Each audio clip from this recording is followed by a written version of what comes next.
شروع کرتی ہوں اللہ کے نام سے جو بڑا مہربان نہایت رحم کرنے والا ہے۔ علامہ ابن کثیر، آلوسی اور قرطبی نے تفاسیر میں لکھا ہے کہ حضرت حوا علیہ السلام کو ہر حمل سے جڑواں بچے پیدا ہوتے تھے، ایک بیٹا اور ایک بیٹی۔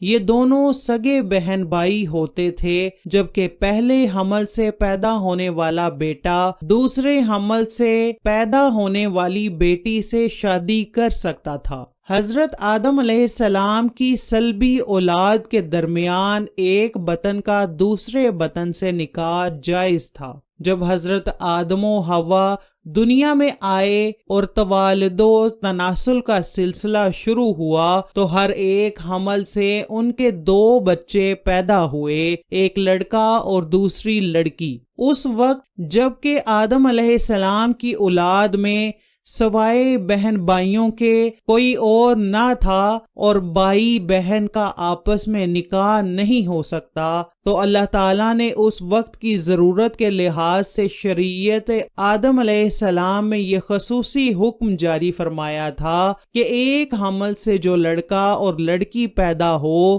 وہ آپس میں حقیقی بہن بھائی سمجھے جائیں گے اور ان کے درمیان نکاح حرام ہوگا، لیکن دوسرے حمل سے پیدا ہونے والے لڑکے کے لیے پہلے حمل سے پیدا ہونے والی لڑکی حقیقی بہن کے حکم میں نہیں ہوگی، بلکہ ان کے درمیان رشتہ جائز ہوگا۔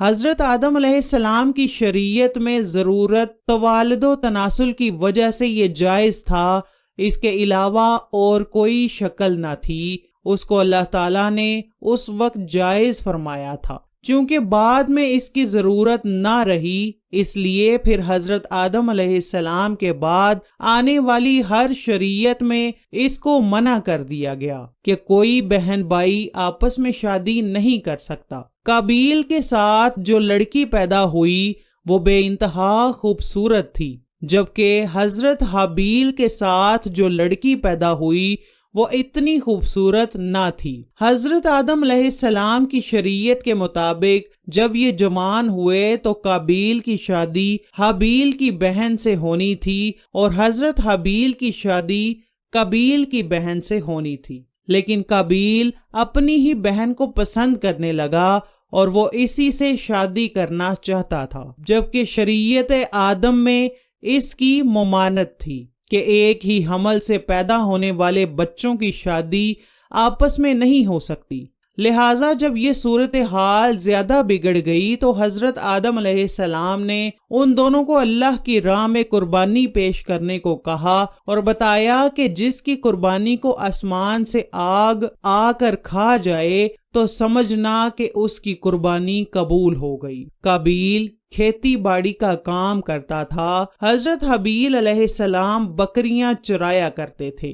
حضرت حابیل علیہ السلام نے اللہ تعالیٰ کے سامنے ایک بکری کا بچہ پیش کیا اور قابیل نے بھی اللہ تعالیٰ کی بارگاہ میں قربانی رکھ دی، چنانچہ حضرت حابیل کی قربانی قبول ہو گئی۔ ایک دن قابیل نے غصے میں آ کر حضرت حابیل کو پتھر مار کر قتل کر دیا۔ پھر شیطان قابیل کے پاس آیا اور اس کو گھر سے بھاگنے کے لیے کہا۔ شیطان کہنے لگا اگر تم یہاں رہو گے تو تمہیں تمہارا باپ مار ڈالے گا۔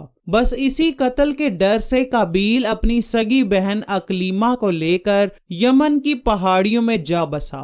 اصل میں شیطان کو یہ ڈر تھا کہ کہیں قابیل توبہ کر کے حضرت آدم کا تابع دار بیٹا نہ بن جائے۔ پہاڑیوں میں جا کر نسل قابیل خوب بڑھنے لگی اور وہاں اس کی کثیر اولاد ہوئی۔ قابیل اور اس کی اولاد نے ہی سب سے پہلے آتش پرستی اور پھر شیطان کے بہکاوے میں آ کر بت پرستی شروع کر دی۔ دنیا میں قتل و غارت، حسد و فساد اور بت پرستی کی بنیاد قابیل ہی نے رکھی۔ حضرت عبداللہ بن مسعود سے روایت ہے کہ حضور نبی اکرم صلی اللہ علیہ وآلہ وسلم نے فرمایا، دنیا میں جب بھی کوئی ظلم سے قتل ہوتا ہے تو اس کا ایک گناہ حضرت آدم علیہ السلام کے بیٹے قابیل کی گردن پر ضرور ہوتا ہے۔ اس لیے کہ یہ وہ شخص ہے جس نے ظالمانہ قتل کی ابتدا کی اور یہ ناپاک طریقہ جاری کیا۔ اس دن کے بعد حضرت آدم علیہ السلام مسلسل پریشان رہنے لگے۔ حضرت آدم علیہ السلام اللہ تعالیٰ کی بارگاہ میں دعا کیا کرتے تھے، یا اللہ تعالیٰ مجھے نیک اولاد عطا فرما۔ اللہ تعالیٰ نے حضرت آدم علیہ السلام کی دعا قبول فرماتے ہوئے حضرت آدم کو ایک لڑکا عطا فرمایا جس کا نام حضرت شیش علیہ السلام تھا۔ حضرت شیش علیہ السلام جوان ہوئے تو حضرت آدم علیہ السلام نے اپنا جانشین حضرت شیش علیہ السلام کو مقرر کر دیا۔ ان کو حکم دیتے ہوئے کہا کہ اپنے بھائی قابیل سے ہمیشہ دور رہنا۔ جب حضرت آدم علیہ السلام کا وصال ہوا تو اللہ تعالیٰ کی طرف سے بے شمار فرشتے زمین پر نازل ہوئے۔ انہوں نے حضرت شیش علیہ السلام کو اپنے باپ کو دفن کرنے کا طریقہ بتایا۔ اس کے بعد بی بی حوا کا بھی وصال ہو گیا۔ اس کے بعد زنا کی شروعات ہوئی۔ اس کے بعد ایک وادی میں قابیل اور اس کی اولاد رہنے لگی۔ شیطان ایک آدمی کی شکل میں ان کے پاس آیا۔ شیطان نے ان دونوں کو عیش و عشرت میں لگا دیا۔ شیطان نے ان کو ایسے ایسے کپڑے اور گانے بجانے کے طریقے سکھائے کہ وہ کبھی بھی ان کو نہ بھول سکے۔ انہوں نے ایک دن میلے کے لیے مقرر کیا جس پر وہ برہنہ عورتیں اور مرد اکٹھے شرکت کرتے۔ اس میلے پر طرح طرح کے گانے اور موسیقی کی آوازیں آتی تھیں۔ اس طرح جو شخص مومن تھا ان کو بھی یہ آوازیں سنائی دیتی تھی۔ ایک دن ایک مومن کے دل میں خیال آیا کہ میں یہ سب کچھ قریب سے دیکھنا چاہتا ہوں۔ ایک دن وہ مومن اپنے ساتھیوں سے چوری وہاں سے نکلا اور قابیل کے لوگوں کے پاس آ گیا۔ اس نے دیکھا کہ قابیل کی اولاد بے حیائی اور فضول کاموں میں لگی ہوئی تھی۔ اس شخص نے وہاں جا کر دیکھا تو وہ عورتیں بہت ہی خوبصورت اور حسین تھیں۔ اس حوالے سے روایت میں آتا ہے کہ حضرت شیش اور اس کے ساتھی بہت ہی حسین و جمیل نوجوان تھے۔ ان کی نسبت ان کی عورتیں زیادہ پیاری نہ تھیں۔ قابیل کی اولاد میں لڑکیاں تو بہت ہی پیاری تھیں لیکن ان کی نسبت مرد زیادہ حسین و جمیل نہ تھے۔ وہ شخص قابیل کی اولاد عورتوں سے بہت ہی متاثر ہوا۔ اس کے بعد وہ واپس آ گیا۔ اس نے مومنین کو بھی ان کی عورتوں کے بارے میں بتایا۔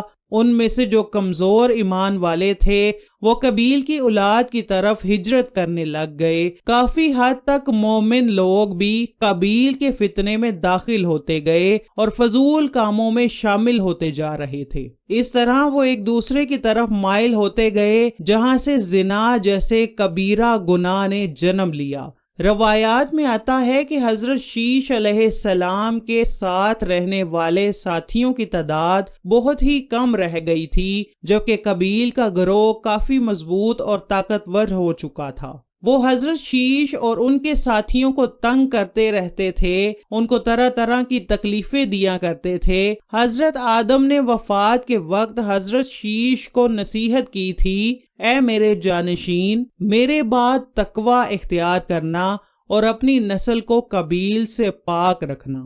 ایسا ہی ہوا۔ حضرت شیش نے شادی سے انکار کیا جس پر قابیل کے بیٹے حضرت شیش کی اولاد میں سے لڑکی کو اٹھا کر لے گئے، جس پر حضرت شیش نے اللہ کے حکم سے قابیل کے لشکر پر حملہ کیا اور ان کو تہس نہس کر کے لڑکی کو آزاد کروا لیا۔ مسلمان، یہودی اور عیسائی اس بات پر متفق ہیں کہ اس وقت دنیا میں جتنے بھی لوگ موجود ہیں وہ نسل شیش علیہ السلام سے ہیں، کیونکہ حابیل 20 سال کی عمر میں شہید کر دیے گئے اور ان کا کوئی جانشین نہ تھا۔ قابیل اور اس کی اولاد شیطان کی پیروکار بنی جس کو طوفان نوح میں غرق کر دیا گیا تھا۔ اس لیے نسل انسانی صرف اور صرف حضرت آدم کے تیسرے بیٹے حضرت شیش علیہ السلام سے ہے۔ اگر دیکھا جائے تو زنا اس وقت ہی شروع ہو گیا تھا جب قابیل اپنی بہن اقلیمہ کو لے کر وہاں سے بھاگ گیا تھا۔ اس نے اپنی بہن کے ساتھ ہی اپنی اولاد کو جنم دیا۔